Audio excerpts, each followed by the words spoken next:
So I kind of wanted to make this one as a part 2 to my last video about social media in college, and I wanted to give one more reason why. And I wanted to give a better explanation of it than I could fit in that video without it becoming really long. So the concept here is high quality and low quality leisure. So leisure time is your time off, right? That's your time that you're not doing something quote unquote productive or something that's your work time. It's your relaxation, it's maybe an activity you enjoy, your hobbies, right? Those kind of things. Now there's two types of high quality leisure, thrilling and relaxing.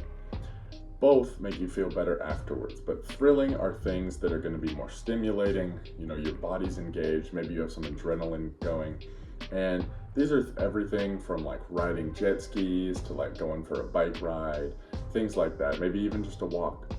And generally from these you get a lot of physical benefits. They're normally something active, they make you move around, which is good for the body, good for the mind as well, especially in preventing different kinds of damage. And then relaxing obviously also has physical and mental benefits. The body's meant to relax and rest sometimes and do that kind of thing. Examples of relaxing high quality leisure would be like watching a movie with friends, you know, maybe having a nice meal at a slow pace, sleeping. I know a lot of you aren't sleeping enough. I don't probably get enough sleep sometimes, especially at college. I know it gets hard, but there are things that make you feel good afterwards. And I think the easiest litmus test if something is high quality or low quality leisure is, does it become a good memory? When I went for a bike ride even years ago, I can remember that and I'm like, oh, I went mountain biking with my dad. That was so cool.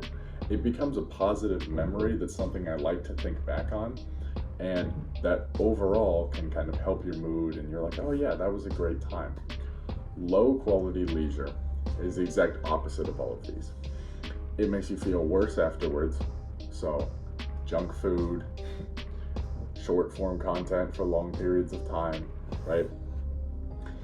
It doesn't really give you physical benefits, but it doesn't really give you mental benefits either. It's not fully relaxing, it's not fully engaging or stimulating.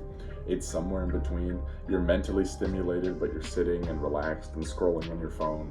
It's not a, you know, an exercise or some kind of engagement. It's not social, so it doesn't help you out in that regard. It's normally very isolating, and isolation is actually terrible for your health. So that's another test.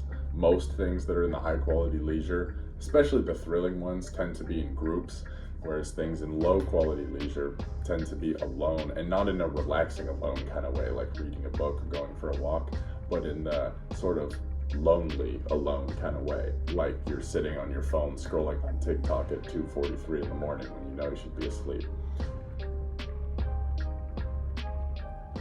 And the easiest litmus test again is, can you remember it? When you spent an hour on Reels or TikTok yesterday, how many TikToks, I want the number, can you remember? I will wager to bet it's probably less than 5. I think there's 3 to 4, I did that backwards, 3 to 4, that you'll really remember and you're like, okay, that was really funny, that was worth sending to a friend. So each video is on average 45 seconds, right? So that's 3 minutes. You spend an hour for 3 minutes of something you can remember. I want you to think about that. Some examples of high quality. In the thrilling bucket, you have exercise, go for a bike ride, go out with friends, go bowling, go laser tagging, anything. Even going out to a party, go be social, or if you want something alone, you know, go jet skiing, go skydiving, I don't care. Just things that are going to be engaging.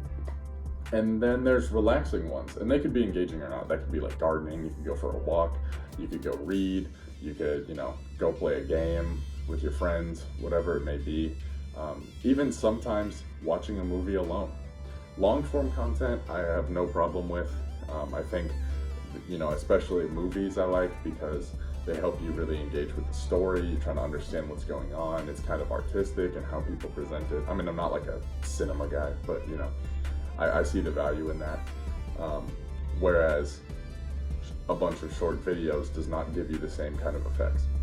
So I would generally recommend trying to find some higher quality leisure. Oh, instruments, that's another one. Playing music, even just sitting and listening to music. Have you ever sat and listened to an album? It can be kind of nice. So shift over your leisure to higher quality. You'll feel better afterwards. Your health will probably improve. You'll tend to do better in life overall. I'm speaking academically, of course, because you get your focus back and you're truly rested well, and it'll often help you be more social and more interesting. If your main hobby is sitting on your phone watching short videos, that's not very interesting. If your hobby is, I don't know, playing guitar, that's pretty cool, you know? So it'll help you in a lot of regards. Try it out. Let me know if it works. I'm ProGain Knowledge. I'll see you guys later.